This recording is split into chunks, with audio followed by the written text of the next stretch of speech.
Okay, listener. So we're diving into some pretty heavy stuff today. You've sent us a ton of stuff on these wildfires just ripping through LA County. And it's clear this is like way more than just a few brush fires. This is a full-blown crisis. We're talking news articles, social media posts, even some firsthand accounts that are honestly pretty terrifying. The scale of this thing is just massive. Multiple fires, and each with a name that's probably like burned itself into your memory by now. Palisades, Eatonhurst, Lydia Sunset. Thousands of acres gone, lives lost. And the evacuation orders. It's like half the county is on the move. But the numbers only tell part of the story, right? Your sources paint this picture of chaos and fear, heroism. But also some serious questions about how this is all being handled. We've got residents who barely escaped with their lives, firefighters facing down these walls of flame. And everyone seems to have an opinion on whether the people in charge are doing enough. So that's our mission today. To make sense of this firestorm, to understand the facts on the ground, the different perspectives swirling around, and what it all means for those caught in the middle. Looking at everything you've reviewed, what are the things that hit you the hardest? It's that combination of scale and intensity. It's just so striking. California is no stranger to wildfires, but these are pushing the boundaries of what we've seen before. Over 27,000 acres burned already. And as you said, the human cost is just heartbreaking. But the sources also highlight that this isn't just bad luck. There are multiple factors kind of converging to create this perfect storm. The Santa Ana winds, for example, are a huge piece of the puzzle. They're not just strong winds, they're incredibly dry, which sucks the moisture out of all the vegetation, turning it into kindling. And because they funnel through canyons and valleys, they can actually accelerate a fire spread, pushing embers ahead of the flames and igniting new spot fires miles away. So it's not just battling the fire itself. It's like fighting a dozen new ones popping up all around. Exactly. And then you got the dry conditions across the state. California's been in a drought for years. And even a small spark can ignite a massive blaze in this kind of tinderbox. Okay, so we've got these underlying conditions. Yeah. But you mentioned each fire is unique. What can you tell us about the worst of the bunch? Well, the Palisades fire is definitely causing the most widespread damage right now. It's burning right in the heart of the Pacific Palisades, which, as you know, is a densely populated area with expensive homes and a lot of history. It's estimated that thousands of structures have been damaged or destroyed already, and it's still at 0% containment. That means firefighters haven't been able to establish any kind of control line around the fire's perimeter yet. 0% containment. Yeah. That sounds terrifying for anyone in its path. Absolutely. And to add another layer of complexity, there's evidence suggesting this fire might have been intentionally set. Arson investigators are on the scene, and they're treating it as a potential crime scene. Wow. That takes us to a whole new level. What about the Eaton fire? That's the one near Pasadena, right? Yes, and this one is unfortunately the deadliest so far. 5 fatalities confirmed, with several more injuries reported. Over 1,000 structures gone, families displaced. It's a tragedy on multiple levels. The good news, however, is that while it's also at 0% containment officially, firefighters have managed to significantly slow its growth. That's a small mercy, at least. We also have those other fires burning, the Hearst, Lydia, and Sunset fires. Are they anywhere near as bad? Fortunately, those haven't reached the same level of destruction as the Palisades and Eaton fires, but they're still burning actively and pose a significant threat, especially with those Santa Ana winds whipping them around. Thank you. You know, it's easy to get lost in the numbers, but what really brings us home are the stories of people caught in the middle of this inferno. One account from your sources that really stuck with me was a woman who was trapped in her car, flames on all sides, smoke so thick she could barely breathe. She said she thought that was it, her last moments on Earth. Thankfully, she managed to escape, but it makes you realize how quickly this can turn into a life or death situation. That sense of urgency and terror comes through in so many of these accounts.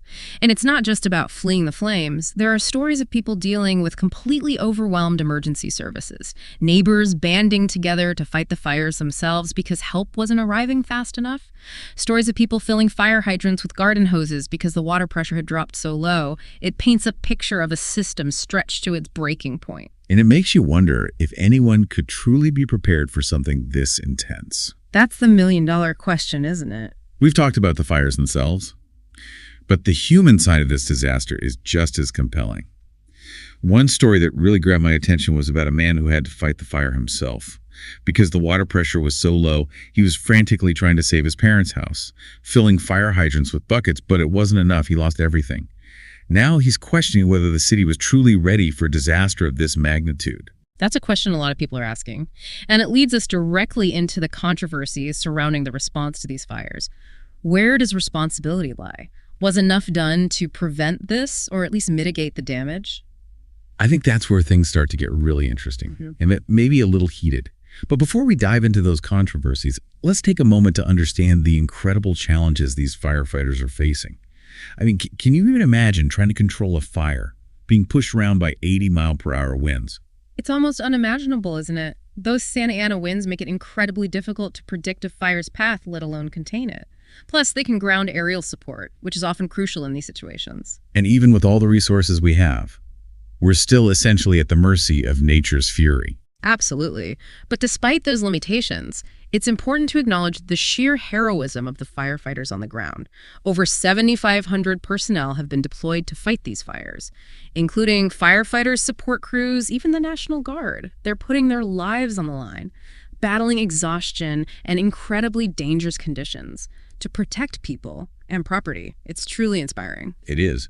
But as you mentioned, there's a lot of finger pointing going on too, and some big names are getting caught in the crossfire. Right. Let's start with Los Angeles Mayor Karen Bass. She was actually out of the country when these fires broke out. And that hasn't gone unnoticed. It's definitely raised eyebrows. Mayor Bass was on a diplomatic trip to Ghana when the fires erupted, and the optics of that haven't been great. She's facing criticism for being absent during such a critical moment, especially considering the devastating scale of these fires. And it's not just about the timing of her trip. There's also the issue of her decision to cut the LAFD's budget last year. Some are arguing that those cuts directly impacted their ability to respond effectively to these fires. That's right. Critics are pointing to the reduced staffing levels, the lack of equipment upgrades, and the overall sense that the LAFD was stretched thin even before these fires hit. So it's not just about being physically present, but also about the decisions made leading up to this crisis. Exactly. And to add fuel to the fire, so to speak, there was that unfortunate gaffe where Mayor Bass, in a public address, told residents they could find help at URL. Oh, yeah, I saw that. It was a bit of a head-scratcher, to say the least. Not exactly the reassuring message people were looking for in the midst of this chaos. It definitely added to the sense that the leadership might not have a firm grasp on the situation. And it's not just Mayor Bass in the hot seat. Governor Newsom is also facing some heat, particularly from fitness guru Jillian Michaels and former President Trump, who argue that his policies actually hindered preventative measures. They claim things like controlled burns and brush clearing, which could have helped mitigate the spread of these fires, were hampered by regulations and bureaucratic red tape. That's an important point to consider. California has been grappling with this debate for years. How to balance environmental concerns with the need to protect communities from wildfires. And these fires have brought that debate to the forefront once again. Even Elon Musk jumped into the fray, suggesting regulations prevented proactive measures that could have made a difference. It seems everyone has an opinion on how this could have been handled better. And some of those opinions are more strongly worded than others. Actor Zachary Levi, for example, didn't mince words. He called the leadership's response criminally negligent and blasted what he called incredibly poor leadership. Levi's comments reflect a growing sense of frustration and anger among men Californians. They feel let down by the people in charge, and they're demanding accountability. It's clear this isn't just about putting out fires. It's about a much larger conversation about leadership responsibility and how we prepare for these kinds of disasters. Absolutely, and those are conversations that are likely to continue long after the smoke clears. And it's not just a California issue anymore. Wildfires are becoming more frequent and intense all over the globe. These fires are a stark warning, a glimpse into a future we need to be prepared for. Yeah, you're right. It's a global issue. But right now, the focus is on Los Angeles and the people grappling with the immediate aftermath. Thousands are displaced, facing the overwhelming task of rebuilding their lives. Homes turned to ash, belongings just gone. And it's not just the material things, it's that sense of security, of normalcy that's been shattered. And rebuilding is going to be even more difficult considering the insurance situation in California. Many insurance companies have pulled back from offering wildfire coverage, or their rates have skyrocketed, making it nearly impossible for some to afford the protection they need. That financial burden, coupled with the emotional trauma of losing everything, it's a recipe for a long and difficult recovery. It makes you realize that the real cost of these fires goes far beyond the immediate damage. We're talking about the long-term impact on communities, on the environment, on the economy as a whole. Exactly. The economic fallout is going to be massive. We're talking about billions of dollars in property damage, lost business revenue, the cost of firefighting efforts. And that's just the tip of the iceberg. The ripple effects will be felt for years to come. Yeah, it's hard to even wrap your head around the numbers. Yeah. And you mentioned tourism earlier. I hadn't even considered that. Tourism is a major industry in California, and these fires are going to have a significant impact. Images of burning hillsides and smoke-filled skies aren't exactly a draw for visitors, especially with those celebrity homes going up in flames. It's going to take a long time to rebuild that image and restore confidence in the region as a travel destination. It's heartbreaking, really, to think of the people who depend on that industry for their livelihoods. It is. And then there's the environmental damage. It's not just about the burned trees and the scorched earth. It's about the long-term impact on air quality, water resources, and wildlife habitats. These fires release massive amounts of smoke and pollutants into the atmosphere, which can have serious health consequences for people miles away. And what about the wildlife? What happens to the animals that call these forests home? It's devastating. Many animals are simply unable to escape the flames, and those that do survive often lose their homes, their food sources, their entire ecosystem. The impact on biodiversity can be profound and long-lasting. So it's this cascade of consequences that extends far beyond the immediate fire zone. Exactly. And we haven't even talked about the long-term impact on climate change. Forests act as carbon sinks, absorbing carbon dioxide from the atmosphere. When they burn, they release that carbon back into the air, contributing to the greenhouse effect. So it's a vicious cycle, right? Climate change contributes to these massive fires, and then the fires release more carbon, accelerating climate change even further. Precisely.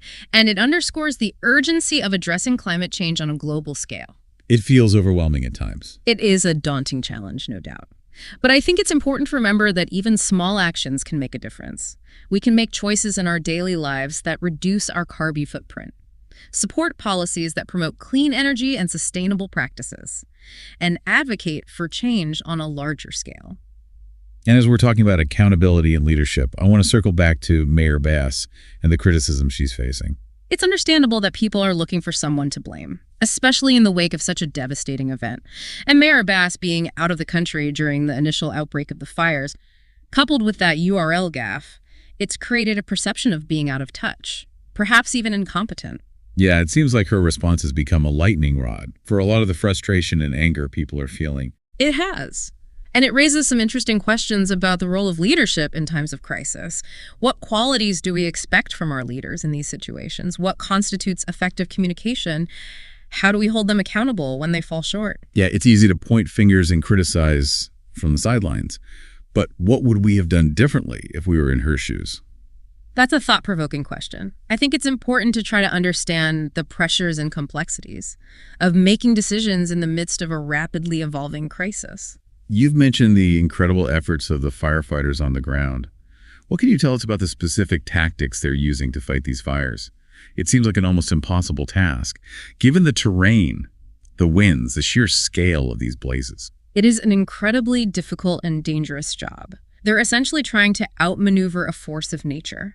And the Santa Ana winds make it even more challenging, because they can change direction quickly, pushing the fire in unpredictable ways. So it's not just about putting out the flames, it's about trying to anticipate where the fire might go next. Exactly. It's a constant game of chess against a very unpredictable opponent. We've all seen those dramatic images of helicopters dropping water and fire retardant. How effective is aerial firefighting in this kind of situation? Aerial support is crucial, especially in areas that are difficult to access by ground. Those drops can help cool down hot spots, slow the fire's spread, and create a buffer zone to protect structures. But as we talked about earlier, the high winds can make it dangerous for helicopters to operate. And they can actually reduce the effectiveness of those drops by blowing the water or retardant off course. So even with all the technology and resources we have at our disposal, we're still limited by the power of nature. Absolutely. And that's why it's so important to focus on prevention and preparedness. We need to be doing everything we can to mitigate the risks, to create more resilient communities, and to be ready to respond quickly and effectively when these fires do occur. It's a reminder that we're all part of this ecosystem. Yeah. And we all have a role to play in protecting it. And I think that's a key takeaway from this entire situation. It's about recognizing our interconnectedness, our shared responsibility, and our collective power to make a difference. It's easy to get bogged down in the negativity, the devastation, the finger pointing. But there are also so many stories of resilience, of compassion, of people coming together to support each other in the face of tragedy. That's the beauty of the human spirit. We see neighbors helping neighbors, strangers offering food and shelter, communities rallying around those who have lost everything. Like those good Samaritans who helped that elderly man and his son-in-law evacuate. They didn't know each other, but they didn't hesitate to step up and help. Those stories remind us that even in the darkest of times, there's still so much good in the world. And it's that spirit of compassion and collaboration that will ultimately help these communities heal and rebuild. We've talked a lot about what needs to happen on a policy level, but what can individuals do to make a difference? It can feel overwhelming, like our actions are just a drop in the bucket. It's true that individual actions might seem small in the face of such a massive challenge, but they can have a ripple effect. So what are some practical steps we can take? Being fire smart is a great place to start. It's about being aware of fire dangers, understanding how to protect your home and property, having an evacuation plan, and being prepared to act quickly if a fire breaks out. That means clearing brush around your house, keeping gutters clean, having a go bag ready, knowing evacuation routes, things like that. Exactly. Those simple steps can make a huge difference in protecting yourself and your property. And it's not just about your own home, it's about being a responsible member of your community, encouraging your neighbors to do the same, and supporting initiatives that promote fire safety and prevention. And I think it's also important to stay informed. Know what's happening in your area. Pay attention to fire weather warnings, and be prepared to evacuate if necessary. Absolutely. Knowledge is power, and the more we understand about these fires, the better equipped we'll be to make informed decisions. We've covered a lot of ground in this deep dive, listener. We've explored the devastation, the challenges, the controversies, and the glimmers of hope that have emerged from this firestorm. It's a complex and ever-evolving situation, and we're only just beginning to grasp the full scope of its impact. But one thing is clear. Wildfires are a growing threat that demands our attention and action. Now, in our final segment, we'll delve deeper into the long-term consequences of these fires, the economic and environmental fallout, the challenges of rebuilding, and the implications for California's future. Yeah. We've talked about the immediate impact of these fires, but it's the long-term consequences that really have me thinking. The financial hit alone is just staggering. It is. We're looking at billions, maybe even trillions of dollars in damage, homes and businesses lost, of course. But the infrastructure damage is also significant. Roads, power lines, water systems, it all needs to be repaired or replaced. And then there's the cost of fighting the fires themselves, the emergency response, the ongoing support for evacuees. It adds up quickly. And it's not just about rebuilding what was lost. It's about the ripple effects on the economy. Businesses that depend on tourism, for example, are going to be struggling for a long time. And who knows how this will impact property values, insurance rates, the cost of living in these areas. Yeah, it's going to take years, maybe even decades for these communities to fully recover, and there's no guarantee things will ever go back to the way they were before. And we've talked about the environmental damage, but can you elaborate on what that really means? It's more than just charred trees, right? Right. These fires have released massive amounts of smoke and pollutants into the air, affecting air quality for hundreds of miles around, and those pollutants can travel even further, contributing to respiratory problems and other health issues for people far beyond the immediate fire zone. And then there's the impact on water resources. Exactly. The burned areas are more susceptible to erosion and runoff, which can contaminate water supplies, damage watersheds, and disrupt delicate ecosystems. And the loss of vegetation also affects the water cycle, potentially leading to drier conditions and increased risk of future fires. So it's this interconnected web of consequences, each one impacting the other. And we haven't even touched on the emotional toll on the people who've lived through this. That's right. The trauma of losing your home, your belongings, your community, it's profound. Many people are dealing with shock, grief, anxiety, PTSD. And it's not just those who lost homes. It's the first responders, the volunteers, the entire community that's been impacted by this disaster. Yeah, it's easy to feel overwhelmed by the scale of it all. But we can't just give in to despair, can we? Absolutely not. This is a time for action, for innovation, for coming together to find solutions. We need to learn from this experience, adapt our strategies, and build more resilient communities. So what does that look like in practice? Where do we even begin? Well, on a policy level, we need to be having serious conversations about land management practices, building codes, evacuation protocols, and how we allocate resources for fire prevention and response. We need to invest in research and technology, explore new approaches to wildfire management, and be willing to challenge the status quo. And what about on an individual level? What can we as citizens do to make a difference? Being fire smart is crucial. That means understanding the risks in your area, taking steps to protect your property, having a plan in place in case of evacuation, and being prepared to act quickly and decisively. So clearing brush, keeping gutters clean, having a go bag ready, knowing evacuation routes, all those things we talked about earlier. Exactly. Those seemingly small actions can make a big difference in protecting yourself and your community. And it's not just about physical preparation, it's about mental preparedness as well. Being informed, staying calm under pressure, knowing how to access resources and support, these are all essential skills in a time of crisis. And I think it's important to remember that we're not alone in this. There are organizations, communities, individuals all over the world working to address these challenges, to find solutions, to build a more resilient future. And that's where the hope lies. In our collective action, our shared commitment to creating a world where we can live in harmony with nature, where we're prepared for the challenges ahead, and where we support each other through difficult times. This deep dive has been a journey, listener. We've explored the devastation, the heartbreak, the anger, but also the resilience, the compassion, and the hope that has emerged from this firestorm. We've uncovered layers of complexity, challenged assumptions. We've grappled with some truly difficult questions. But most importantly, I hope this has sparked a fire in you, a desire to learn more, to do more, to be a part of the solution. Because this isn't just a California problem, it's a global challenge. And it's going to take all of us working together to create a future where we can not only survive, but thrive.